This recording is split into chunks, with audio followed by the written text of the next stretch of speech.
Hello, everyone. My name is Dr. McCarran, and I have the pleasure of teaching the Psychological Foundations of Education class for St. Thomas University, and I'm looking forward to working with each of you. I first recorded a Zoom meeting, however, I did not record the PowerPoint that went along with it, so I figured I would go back through and simply go through the PowerPoint to discuss each of the points that were brought up during the Zoom meeting to make sure that I answer any questions that you might have along the way. First of all, who am I? My name is Sean McCarran. I live in South Jersey, where I live with my wife, Lindsay, and my two children, Joelle and Reed. You probably see in the picture that I have in the corner of my screen when my name pops up. Office hours, I will be in on a daily basis. I'll be logging into Ember to answer any questions that you might have and also to check your assignments to see what has been turned on. At any point in time, if you need to reach me, please feel free to email me at smccarran@stu.edu. As you know, this is an online class, so I do not have an office phone number, but I have provided you with my cell phone number should you need to contact me. Expectations that I have for the class. Your weekly discussions need to be posted by Wednesday. One of the biggest parts of an online class, and I'll go into this in a little bit, is the collaboration and dialogue that you have with the other students in the class. So I'm asking that you please have your initial post up by Wednesday, so that way you will then have until Sunday to respond to 2 of those posts. I ask that you respond to initial posts and not responses to initial posts. Also, your assignments and responses are due by Sunday. So your actual assignment for the week will always be due by Sunday unless otherwise designated. And your responses to 2 initial posts, discussion posts, will be due by Sunday as well. My philosophy is always to work smarter, not harder. Since this is an accelerated class, you will see that a lot of the readings are going to be a lot more intense. So an example would be in that week 1, you have 127 pages to read. That being said, I suggest that you look through the assignments, you look at the rubrics, you identify exactly what it is the assignments are asking you to do, and you go through the book to make sure that you're addressing each of those areas to get the assignment completed.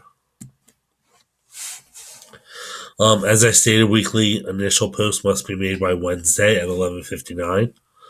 Response posts, you are expected to respond to 2 posts, unless it's otherwise noted, with a comment on how you were able to relate or how you learned something new from what they had written. That will be due by Sunday. This is a critical part of being in an online class, to have that communication between your peers who are going through the same thing and to work together to try to develop ourselves as educators. Week 1 assignment is the theorist assignment. What this assignment is looking for is your ability to relate and connect to teaching and learning the theorist, theory into practice. It's asking that you use 5 journal articles or books.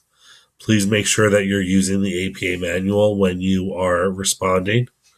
And you should have a works cited page at the end of your paper. So that should be a whole separate page dedicated to works cited. But of course, you'll then be citing within your text as well. The paper is an overview, so it's only 3 to 4 pages in length. It can be very easy to go above the 4 pages, but you're summarizing. You're not giving a detailed outlook. You are summarizing the theorist. You are summarizing your ability to relate and connect that theorist to teaching and learning. And when you look at the stages on teaching, it's looking for you to apply the stages of the theorist to a teaching practice. So you aren't looking at all of the theories, you're selecting one theorist and one area to really focus on. This is due by this Sunday at 11:59. In week 2, You will be posting, and I'm going to have a separate thing set up for this. You will be posting a paper on test anxiety. This assignment, you're answering 7 questions. It should be completed as a paper. It should be in paragraph format. With any assignment that you're doing, we're looking to see that you're connecting it to the text, you're connecting it to the articles, you're connecting it to the readings. So citations from the text and articles should be used within each of your responses, not just papers, but also your discussion posts. For this specific paper, a cover page should be placed as the front page. A works cited page should be attached to the end of your submission. Please make sure you review the rubric prior to starting. This assignment is due on Sunday. However, we are really urging and asking each of you to try your best to get this assignment posted as early as possible, because the second part of this assignment is that you will then have to read through your colleagues' responses and respond to a minimum of 4.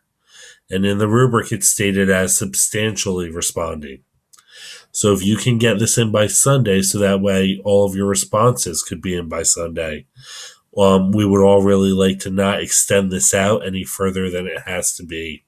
And we also don't want your week 2 assignment to cross over with your week 3 assignments, because in such a short period of time, it's very easy to get backlogged with assignments that haven't been submitted yet. Of course, if you have any questions, comments, or concerns, feel free to email me. I apologize for the blue on blue ink. However, that would be smccarron@stu.edu. By phone, 856-776-6775. And of course, we're encouraging everyone to post questions on the discussion board. It is open for anyone to answer. The next Zoom meeting that I will be holding will be February 26th, it's a Thursday, at 1:30 p.m. Sadly, I have a night event I have to go to, but I will be holding a Zoom meeting at 1:30. And of course, you can post any questions based on that meeting within the discussion board. After these Zoom meetings, what I will do is I will post the video of the Zoom meeting along with an overview of the Zoom meeting within the discussion board. So that way we have notes as far as what we said and any questions that might come up afterwards that you might think of after the meeting's over. You now have a place to ask those questions. Thank you very much and have a great evening, everyone.